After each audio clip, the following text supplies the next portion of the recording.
Okay. So I'm going to do a bit of a mixed presentation. The first bit, sort of foundational stuff with Jeb, explain what it is, how you use it. At the end, I'm going to dig into using Jeb with Source Labs, which is it's a cloud browser provider essentially. So you can run your tests on the cloud, do multi-browser stuff. We have a look at dealing with parallelism and the reporting and aspects of that. So if you've used Jeb before, some of this stuff might be stuff that you already know. Hopefully there's some new things in there that you may have missed in the documentation. So, my name is Luke Daly, it's on the slide. I'm the project lead of Jeb. So Jeb is open source, Apache license version 2. Current version is 0.9.0. We're hoping to get a 1.0 out sometime this year. We are 6 years in the making. There's a few links up there for different resources for Jeb. These slides will be published after the fact. The most important one, though, is that the book of Jeb, the manual. So a lot of the things I'll be going through today, you can find much more information, much more in-depth information here. So this is really kind of the Bible of Jeb. I put a lot of work into really trying to document well the features of Jeb. So check that out. The homepage is jebish.org. So that's where you can go and get all the information. Has links to the manual and all that stuff. Source code's up on GitHub, all that great stuff. Okay, so what does it do? Jeb is fundamentally a browser automation solution. At its heart, that's what it does, and we integrate with different testing frameworks because that's what you usually want to automate a browser for, simulating what a user does, so you can test your web applications and verify that they work. So it's good for testing web applications, automating websites, screen scraping. I've seen usage of Jeb where a company, their business model was to effectively undercut their competitors on a daily basis. So they had Jeb scripts that ran in the morning, crawled their competitors' sites, found out what the prices were, fed that into their database. So, which is kind of a novel use of it. I don't know if it's ethically the right thing to do, but they could use Jeb for that. So, there's four main parts of Jeb, or four sort of key ideas that came together to make Jeb what it was. It builds on top of WebDriver, the Selenium 2 project. That actually does the heavy lifting. Yeah, not doing well, standing still. jQuery is inspired by jQuery for its model for selecting content and dealing with page contents. Obviously, heavy use of Groovy, and we'll dig into some of the Groovy aspects that it uses. And page object modeling. So, a little bit about WebDriver. Has anybody used Selenium 1? The old kind of point and click IDE based thing, yeah. So Selenium 2 is its successor to that. It's a more programmatic style. It's being led out of Google. Well, actually, more so out of Facebook these days. The project lead has moved from Google to Facebook. One of the most interesting things about it is it's becoming a W3C standard. What does that mean for an automation tool? Well, effectively, there'll be a certification that browsers can get to be WebDriver compliant. So there will be a standard API that a browser can expose, and WebDriver can use that to automate it. What that fundamentally means is people like us trying to automate browsers is that it's putting the responsibility for making this kind of thing possible back on the browser vendor, which fundamentally means better integration, less flaky tests, more performance, that kind of thing. So it's a really exciting initiative. Still in the early stages though.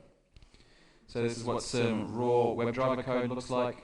The fundamental premise and the revolutionary idea was this idea that they could have one standard interface for talking to a browser and automating it, and then different implementations of that interface for different browsers. Pretty, in hindsight, pretty common sense idea, but it took us a while to get there as an industry to have a tool like this. It's many language bindings available for WebDriver.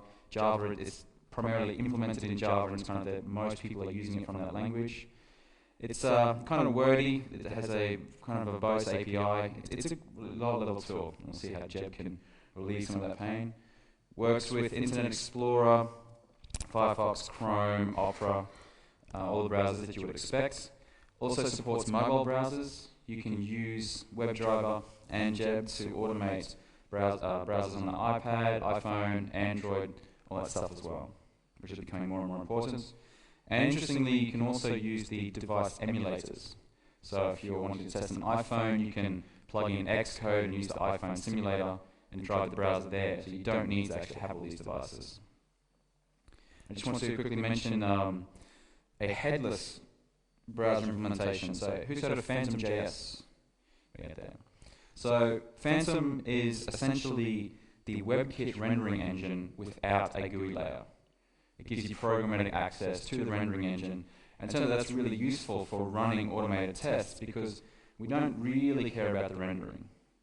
So we just want to go through the process and go through the pages, and we can interact with them and click on them and do these kinds of things. But and that gives us some speed advantages. The browser doesn't have to paint the HTML to the screen, do the actual whole rendering process. So it gives us a higher throughput in running our tests. So, and it's also, we don't need a display environment, therefore it's CI friendly, those kinds of things. So if you're looking to run Jeb tests or Selenium tests in CI, it's an interesting option. Okay, so look at that. One of the really interesting features of Selenium, it's not just about the API for driving browsers, the infrastructure for managing a farm of browsers and connecting to them and doing that kind of thing. Because if you think about it, if you're doing this stuff seriously and you want to be testing your application in Internet Explorer, Firefox, Chrome, etc., that's quite a lot of, and you need a way to effectively manage your fleet of browsers. And at the end, we'll look at using Source Labs, a cloud provider that really takes care of a lot of that, the raw infrastructure there of having machines with browsers, etc. And you can just use the Selenium capability here to drive those browsers. So some good and bad points about WebDriver. It's really the only viable option for doing this kind of thing. There are historically been some competing libraries, but WebDriver has really jumped quite out ahead of other technologies, and I wouldn't at this point back anything else. I think it's quite stable, it's been around for a long time, it's still actively developed, and companies like Google and Facebook are putting resources into it. So it's clearly the market leader in terms of browser automation. Talking about WebDriver in isolation though, it's a rather verbose, low-level tool. It's fundamentally talking about automating a browser. It doesn't really deal with the aspects that are unique to application testing, such as how do you structure tests, how do you model your domain, etc. It's really focused at that lower level. So Jeb leverages all the great things about WebDriver, uses it to do the heavy lifting and talking to the browser, but fits a kind of framework on top to give some structure to the way you're automating things. That's what I already said. So jQuery, sure, who's here is using jQuery? Yeah, so Jeb doesn't use jQuery, it kind of took inspiration from it. So this is some jQuery code here to grab some content on a page. It's a much more explicit and easier to understand model than using complicated XPath, and it's fundamentally more powerful. So given this jQuery code that I would use to find content on the page, this is actual Jeb code. Very similar how you use it. A magical dollar function gives you a data type that's very similar to the jQuery object. One thing to note though is that the APIs aren't identical. If you're wondering about the Jeb API, going to the jQuery documentation is not the place to go. So it takes inspiration, it's not a copy. So when we talk about inspiration, what are the features we're talking about? CSS-based content lookups. CSS selectors are an incredibly powerful mechanism for specifying content on a page. Much more precise, much more readable, comprehensible than XPath. So lookups are based on CSS selectors. There's this model object, similar to the jQuery object, that represents the content that you pulled out of the page, following that same pattern. Relative lookups. If you've ever dealt with markup that you don't have control over, you'll know that it's sometimes, and you've done this kind of thing before, it can be sometimes hard to directly address content on the page via XPath or CSS. What you often want to do is something with a specific ID, and then say move next to it or get something around that. So this idea of relative content lookup. And a chaining fluent API. Groovy, we all know about Groovy here at this conference, which is great. So, yeah.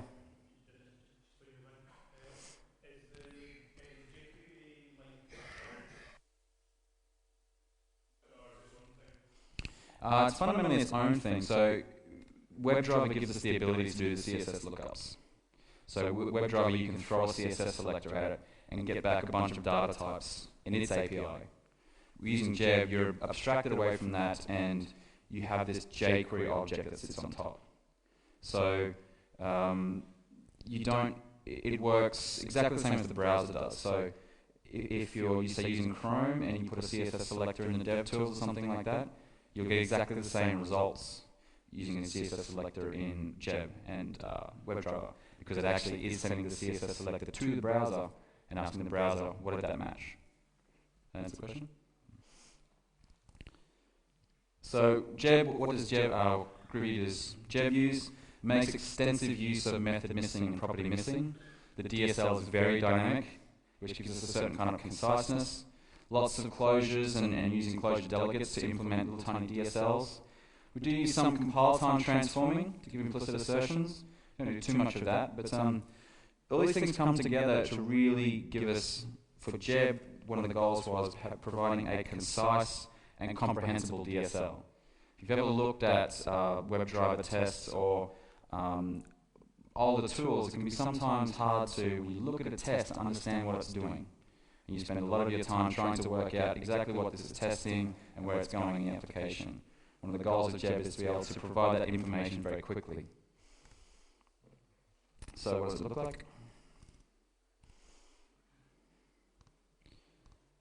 So I have a very simple Ratpack application here that we're going to do some automation on. So I'm going to go through a few different iterations of Jeb code, removing explicitness and just kind of hopefully highlight the way the DSL works. So this is kind of the most verbose Jeb code you could possibly write. Implemented as a single script. We're not really doing testing here, we're just running Jeb via a Groovy script. So the first thing we do is we create a new jeb.browser object. We're going to go to the login page, and our application is a simple username and password form that I can sign in with.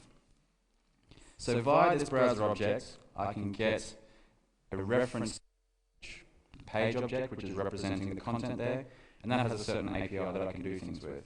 I'm verifying the title of the page, I'm doing some content lookups. Here I'm finding some form elements and setting some values, this kind of thing. So it's simple to use, but there's a lot of noise here. So let's just run this.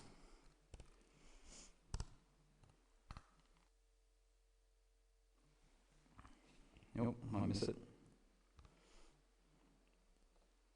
So I've just got a little script in here to pause the execution so I can control when it starts.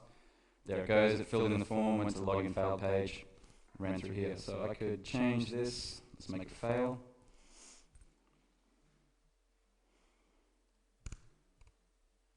Wrong one.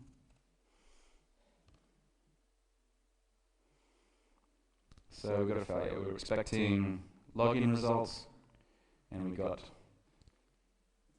so we were expecting this, and we got login results.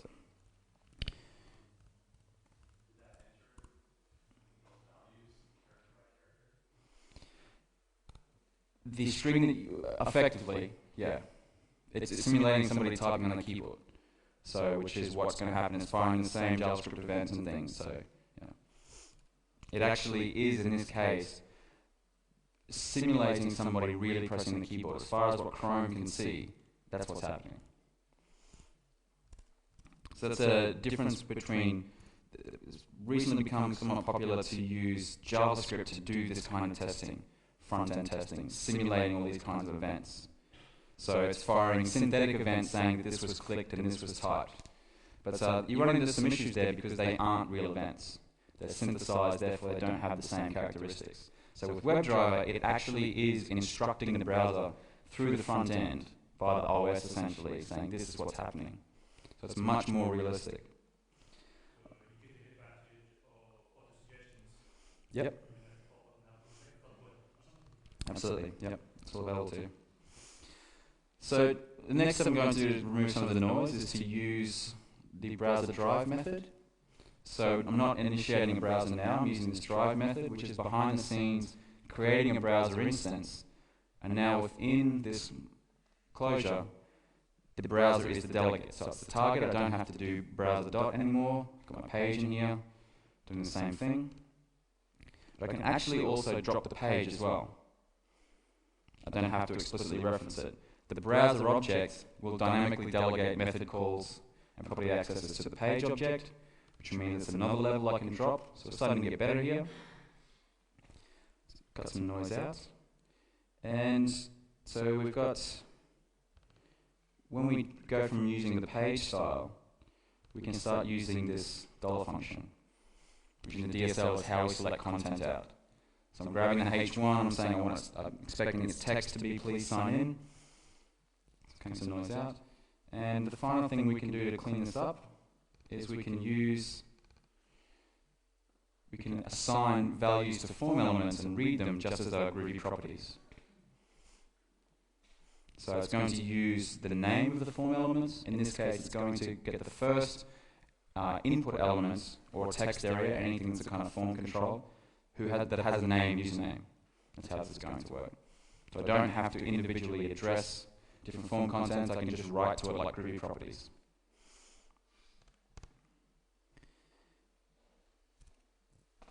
We're going to go into this in a little bit. But in this case, we're going into explicit page modeling.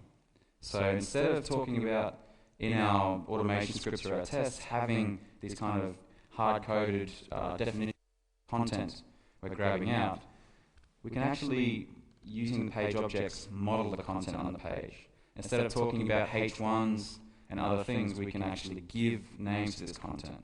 So we talk about the heading, this kind of thing. So we're getting closer to natural language, and we'll dig into that.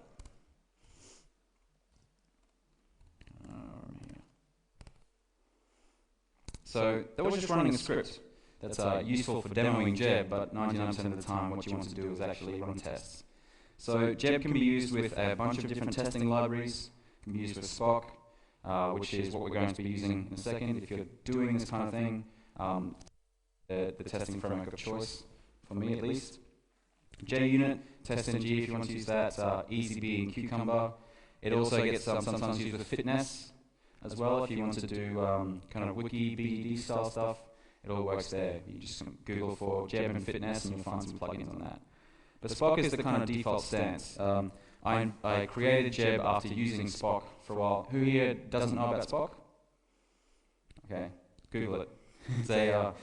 It's a Groovy testing framework that can replace JUnit essentially. It's a much better testing experience.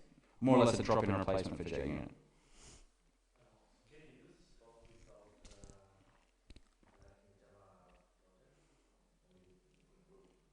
No, you can use it with Java, yeah. Absolutely. You write your tests in Groovy, but you can test Java code. Yeah. We'll see some Spock in a second. So when you're using Jeb for running tests, you also need to pull in a specific testing adapter. At the core of Jeb, it's just the browser automation stuff, and here's where we integrate with the testing framework. And there's also a ready-to-go Grails plugin too if you're testing Grails apps. So when we put this stuff together, this is kind of what we have, when we're running Jeb tests, some kind of execution tool, something that is orchestrating the test execution process. Some kind of test framework within there, so is your JUnits or your Sparks or something like that. We integrate with a specific testing adapter at the Jeb level. So the Jeb testing adapter is about hooking in the DSL into however that particular test framework happens to work. Then this is where you write your code, the Jeb layer here, using the Jeb DSL. And underneath Jeb, what Jeb's job is to talk to WebDriver and translate the Jeb DSL into the WebDriver API. WebDriver talks to the browser, and then the browser talks to your application that you're testing. Inside a test, much like what we just saw with the browser drive method, where it was implicitly delegating to the browser object, in our test we use that same DSL. So I can use the same kind of code I use in my drive block, and it will just dynamically do that via method missing and property missing. That's runtime delegation. Another feature that the test adapters give you is the ability to take screenshots and HTML reports as the tests are executing. So after each test method, Jeb will just automatically grab the HTML to basically the current page state, save it out to file, and take a screenshot for you as well, which is really useful with debugging. For all of the testing adapters, you can choose to use this feature or not. So if we're using, say, JUnits, you would typically extend, if you don't want the reporting features, the Jeb test class, but there's a Jeb reporting test that adds in the reporting features. And similarly for Spock, etc. So, let's go to a test. So this is how we left, effectively, the non-page object version of our test scripts. If we go to... Here is the same thing wrapped up in a JUnit test. So we essentially just copy-pasted that code from the drive block inside a JUnit test method.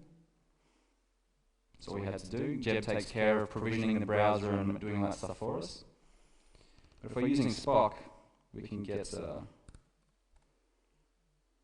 little bit more groovy and DSL-like. So for those who haven't seen Spock, one of the many things that Spock does is gives you a certain structure to your tests. You break it down into different steps of stimulus and response. So when I do this to my application, then I expect this to happen. So when I go to the login page, and this pause stuff is just for the test to get that little pause Jeb thing up. What have I done here? So when I go there, then I expect the page title to be sign-in page. I expect the header 1 text to be this, exactly the same logic. I can run this right in my IDE. Behind the scenes, Jeb is using a configuration framework to work out where is the application that I'm testing. I've only said go to /login. I haven't given it a full address and which browser to use. And that's managed via, I don't have one. There are a few ways to set this up. I think here it is. So it's found on the class path, this Jeb config file. This is a Groovy script with a kind of configuration DSL, which is how I configure the way Jeb should work. So I'm trying to automate Chrome here, so I create an instance of the WebDriver Chrome driver. This is the base URL of my application. All of my URLs are going to be resolved relative to this guy. And all the screenshots and HTML dumps that I take, I want to put them into this directory. And there's a dedicated section in the manual on different ways you can configure this. So we ran that test. Now Jeb reports directory, we don't have anything. Why don't we have anything?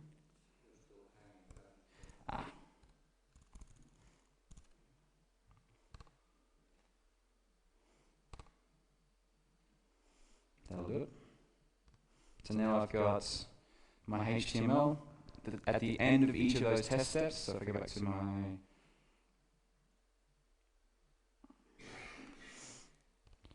So Spock allows me to break my story up into discrete steps as well. So I've got these when and then blocks. I'm also using another Spock feature to turn my whole test class into one long story. So the stepwise feature here, it says that this is all really one story, so I need you to execute these sequentially. It guarantees that we're first going to run this method, then we're going to run this method. And the benefit of that is it allows me to break up the scenario that I'm testing into smaller chunks that are more meaningful, but also in terms of reporting, I get reports at the end of each of these steps. If something goes wrong in the middle of your story, you've got a much quicker indication of what part of the test went wrong. Whereas in this case, if I was using JUnits, if I fail anywhere in here, I just see that this actual test method failed. Because one of the benefits of using Spock and stepwise is that I can, when something goes wrong, see that. So let's make it fail. Actually, let's make it fail up here.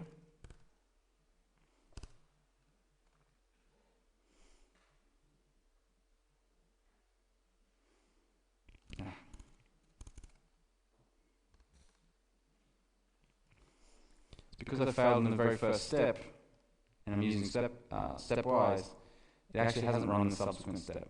There's no point continuing, because we've not met a precondition here.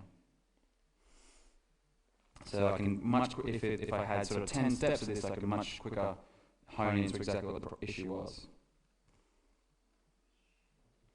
Notice one of the other things that Spot gives you is some really nice diagnostic error messages. So I was expecting it to be sin page, and I actually got sign in page. It's even telling me which of the characters were wrong. If I try and do something such as pull out a H10 element, there's no such thing on the page.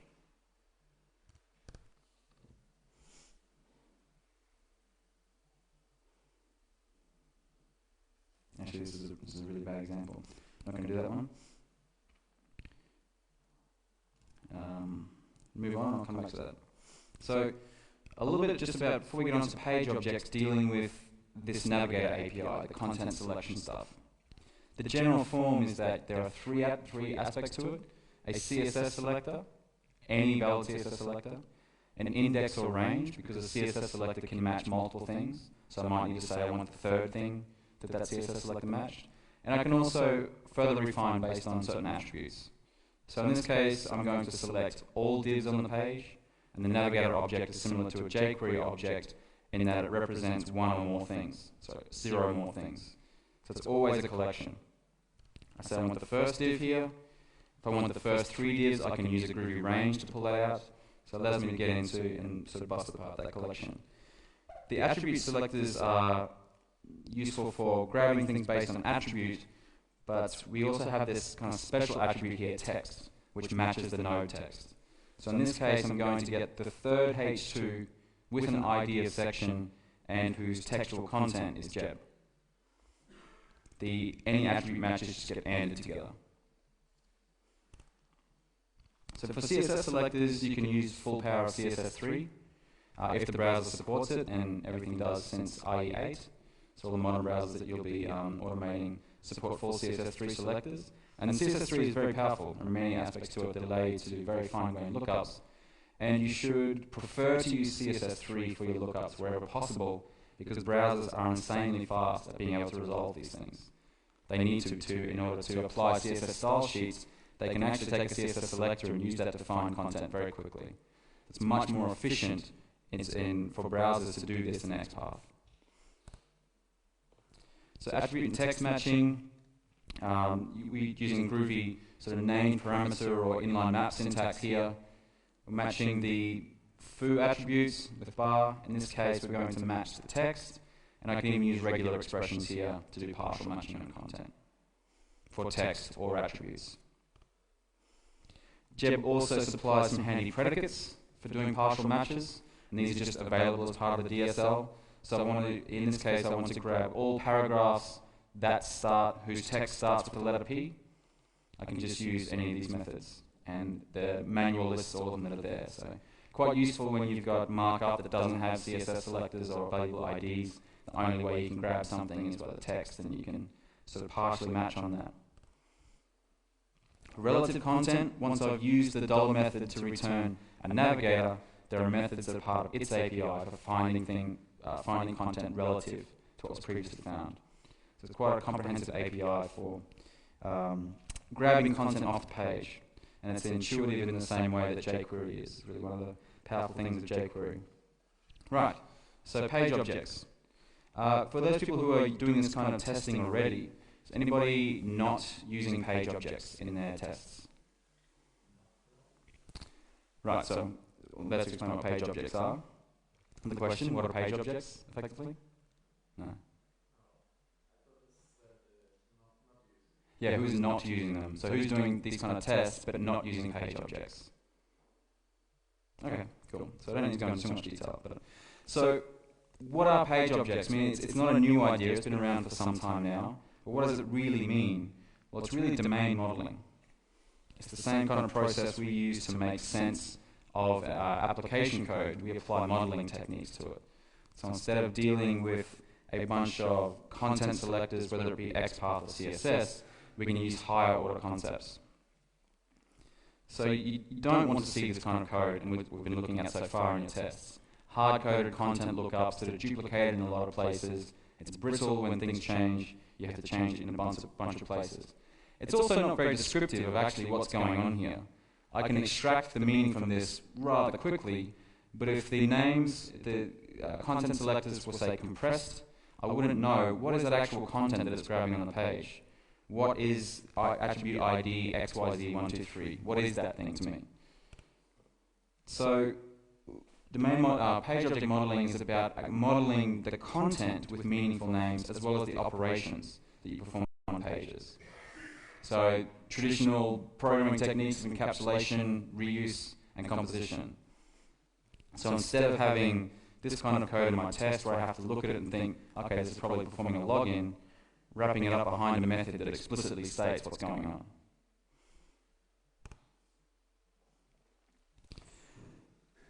Jeb's really bakes the page object pattern in quite deep, and it allows us to give significant names to content. In this case, we had a login function that was modeling some kind of action on the page, but we can also explicitly model the content. We'll see that in a second. When you kind of crank this up to 11, you start to see the same kinds of concepts that appear in your application appearing in your tests.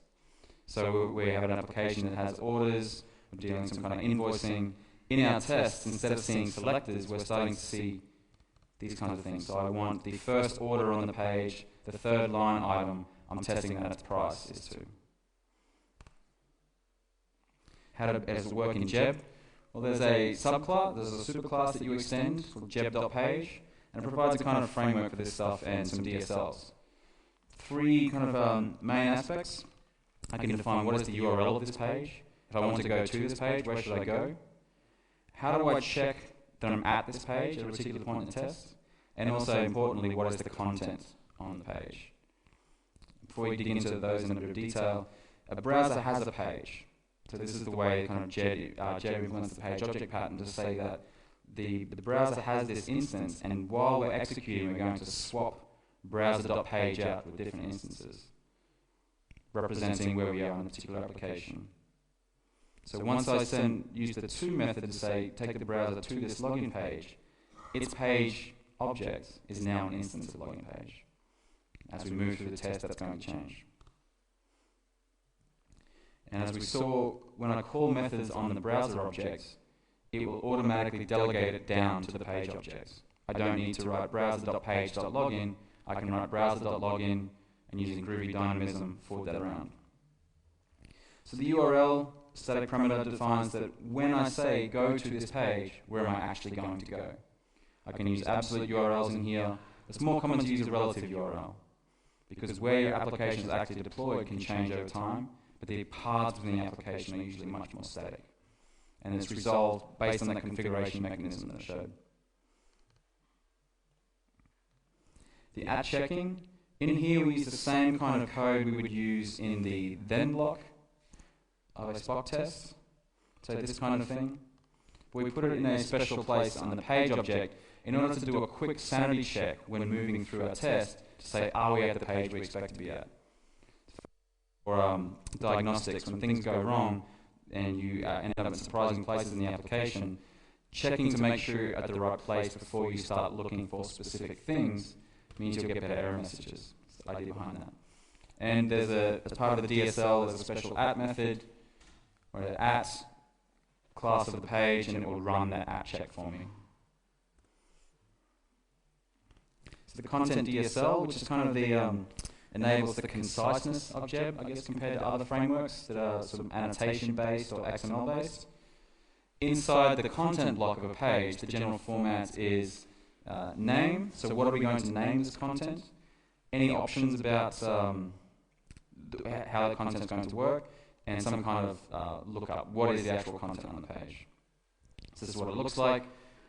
I'm saying the heading on this page is the H1. So after I go to that page, I can just read it out like it's a property. All of the defined content in here becomes properties of the page object. So it's not just for properties though. I can use these kind of content templates as methods. I can parameterize them. They're Groovy closures, so I use normal Groovy closure syntax for specifying that this actually takes some parameters. And I can use that parameter in the content lookup.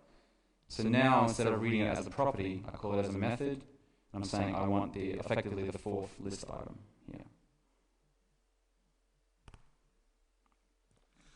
one of the features of the content DSL is that content can actually stack on top of each other. From a content definition, I can refer to other content definitions. So in this case, if we work through this, this is modeling the Google results page. I want to model the first result link, which is really the result link at index 0, which is really the result at that particular index, because the result is actually a div on the Google results page. So I'm getting that result div back, and within there I'm finding the first link with class L, which is actually the link object, and my lookup for a result, sorry, they're not divs, they're list items. So my definition of the result lookup is to say, well, I actually want the result of this particular index, and the results are all the list items with class G. So you can have sophisticated content lookups that you can kind of model in this way, so you can use sensible names and understand what's actually going on. The content that I'm modeling doesn't have to be Jeb Navigator objects. I can also model strings, any type of class. I can have any type of value in here. So in this case, everything we were returning was effectively a navigator, what was coming back from the dollar object, so the dollar method. But I can model the actual text or the price or something like that and convert it to a number. Some of the options that are available. By default, when you ask for content on a page, Jeb will validate that that selector actually found something as a kind of fail-fast mechanism. So you're expecting to find this thing, there's nothing there, so Jeb will throw an exception. But sometimes things aren't on the page, and that's okay. Under certain conditions, they're not there, and that's what you want to test for. So you turn that off. You can also specify that this content may not be there yet. That when I request it, Jeb should poll for it and see if it's actually been updated yet. So if you think about any kind of AJAX operation that updates the page, this is what's going on. I can't log in and then immediately ask for the login status, because I have to wait for the request to be processed, AJAX response to come back, and the page to be updated. So embedding it in this DSL here allows me to remove any kind of sleeping or any kind of looping from within my test. The definition that this is dynamic is within the DSL. So the modules, so we were talking about pages. Modules are a similar kind of concept, but they're fragments, reusable definitions of content that I can include into pages and reuse. So in this case, in my application, I have a cart info, little thing talking about the price and some other things. Yeah, I think we'll just the cost we're modeling here. Right, so within my particular page, I can just include this module. So now the cart info property of this home page is this guy, cart info module. So I can go to the home page, assert that the cart info total cost is 10. Because I'm modeling that content here, using the module keyword in the DSL to specify this is the module content. Also really good for modeling repeating content. So in this case I have a simple table, 2 columns, title and author, and some books in here. I can model each row in the table as a module. So I've got a book row here, identifying the particular columns, and within my page I can use another keyword saying module list. So this is going to grab all of the rows in the table, and Jeb will for each of those rows create a module of this type, which allows me then to write code like this. Expect that the title of the first book is this, the second book's author is this. So this is how we can sort of start one of the techniques for doing actual real domain modeling. Okay, so before I jump into the source labs, the short time I have left, just a few features that you may not know about. You can also, before we do that, so what does the actual spec look like in the end? So far we've been looking at scripts and specs that weren't really doing page object modeling. After going through the same process, if we model our content, this is what we end up with. This is a fully executable test.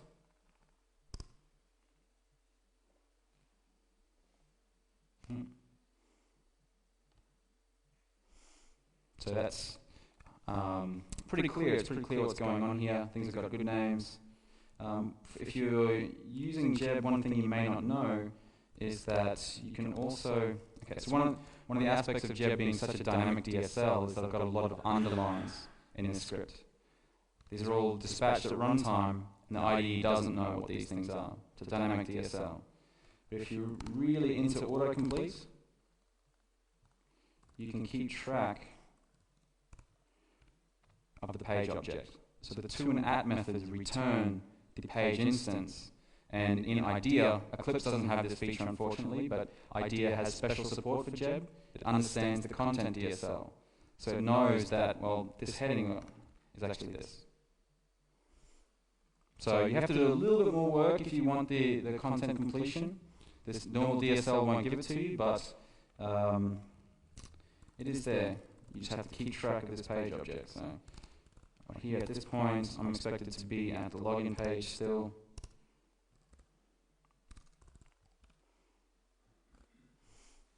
And get full click through.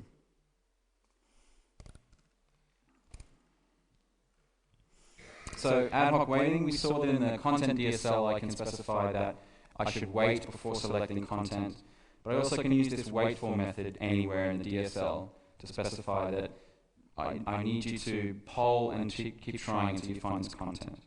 And because of the flexibility of Groovy's notion of truth, this actually becomes a very powerful construct. So in this case, I'm waiting for any paragraph with class error message to appear on the page. Then I'm asserting its text value. In this case, I'm waiting for any paragraph with class error message with some text to show up. Because if it doesn't have any text, this is going to be an empty string, and Groovy treats that as false. So we need to return some kind of truthy value from this closure. In this case, I'm actually going to wait for the paragraph with the class error message to have a specific value. Because sometimes the content is there and you're waiting for the value to change. If this condition fails after some amount of time, you'll get an exception saying that waiting for this to happen didn't happen, and you'll get a nice diagnostic message like we saw in running the tests. The timeout and retry rate is configurable. You have full access over that. You can also download bytes directly within your Jeb test. So the scenario here is that you're testing an application that you need to log into, and it serves PDF files. And I want to test that I can log into the application and the PDF is correct.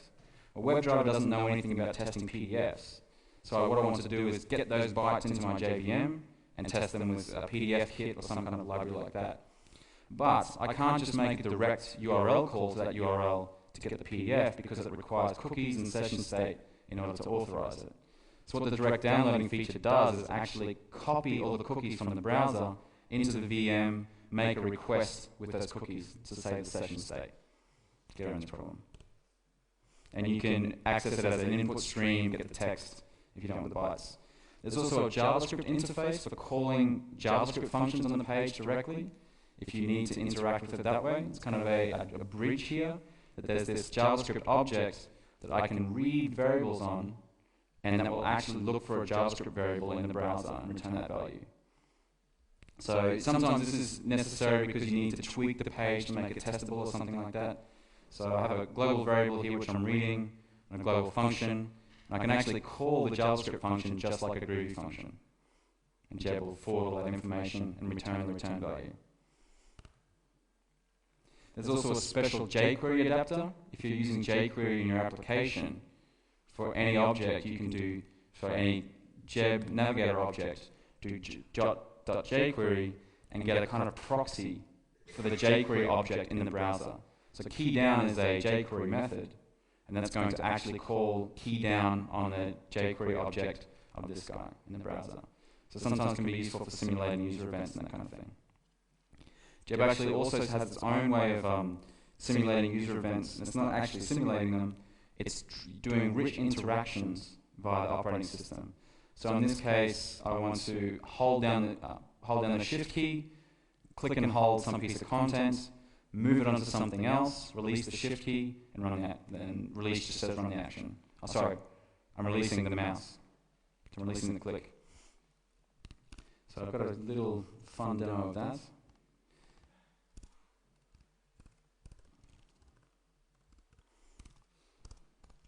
I have some draggable squares on my page via some jQuery plugins. And what I want to do for no real good reason is test that I can pick this guy up and spin it around this other guy. So here I have modeled these squares as modules. So this is my square. It has a drag method, so I can drag it to a specific offset on the page. Inside here, we're using the interact method of the browser object, and we can use the WebDriver DSL here. So just doing some math to work out exactly how we need to move it, and then I want to pick this guy up and drag it around. So what I end up with at the top is reasonably well-reading code that I want to pick up the green square, drag it to the top left corner of the blue square, then I'm going to drag it down, around, etc. So let's run this, it's kind of fun.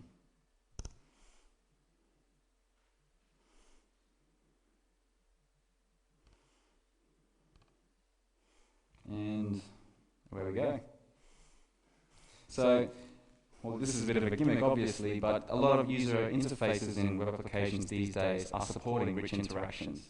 I can click and drag things, I can use the keyboard to do certain things, and you can test and emulate all that stuff with Jeb and WebDriver as well.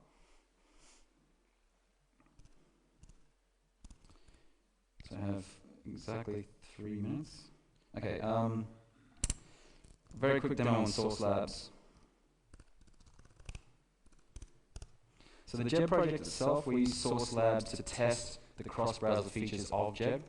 So we have to make sure that Jeb works in Internet Explorer and those kind of things. So I'm going to I can't remember what the task is called. So the Jeb build is using a feature of Source Labs called the open source tunnel. So the source tunnel. And to test Jeb, we start up a HTTP server locally on this machine to serve some content, and we want to use that to test Jeb features. So there's a problem here in that Source Labs hosts browsers for me out on the internet in the cloud. Everything's cloud. So I don't have Internet Explorer 6 and 7 on my machine. I want to test my application with that. They provide a service that I can connect to and use their browsers. So the source tunnel, what's it called? Let's do Internet Explorer. So we're going to run some tests on Internet Explorer on Vista, and some stuff in the Jeb build here that I don't have time to go into, but we're opening an SSH tunnel up to Source Labs to create a direct connection, so they can actually, the browsers on their machine can connect back to the HTTP server here. So that's just opening up in the background. So I'm initiating this SSH connection. I should plug into the network. I don't know. Yeah, that would be better, as I don't know how well this will work over with wireless. Is there a network connection? Thank you.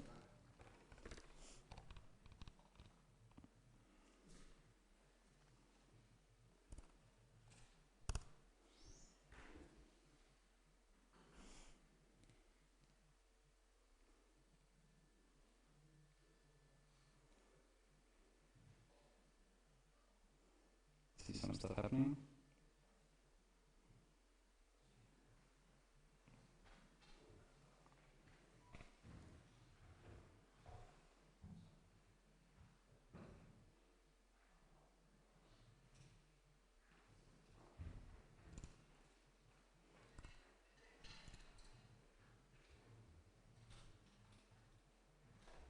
Interesting.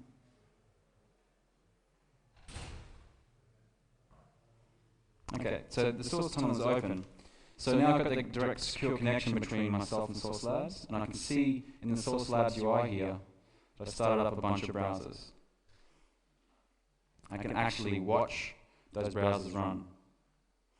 So Internet Explorer is living on their servers, it's talking back to my machine via the secure connection and running through the tests.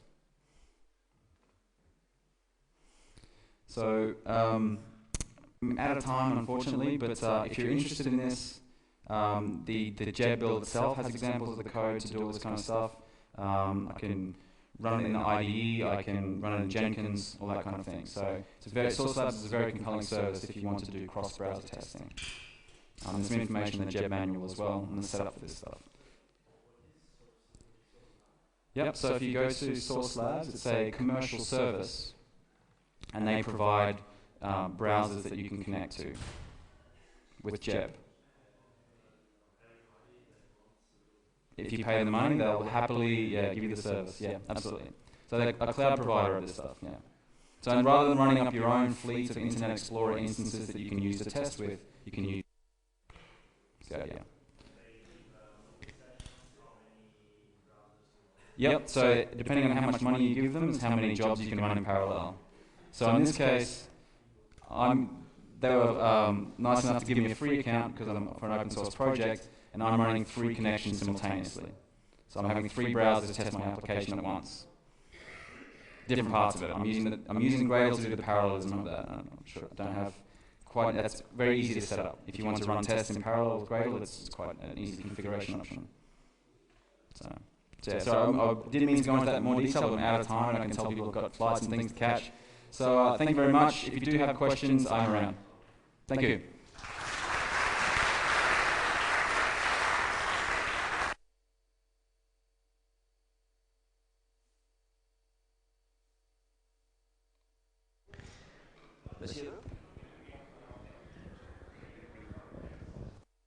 Okay, thank you very much for coming to Great Conf this year. I'm glad so many of you stuck around to get the last sessions. I know it's late. I hope you all have a very pleasant trip home. And I'm looking forward to see all of you next year. Goodbye.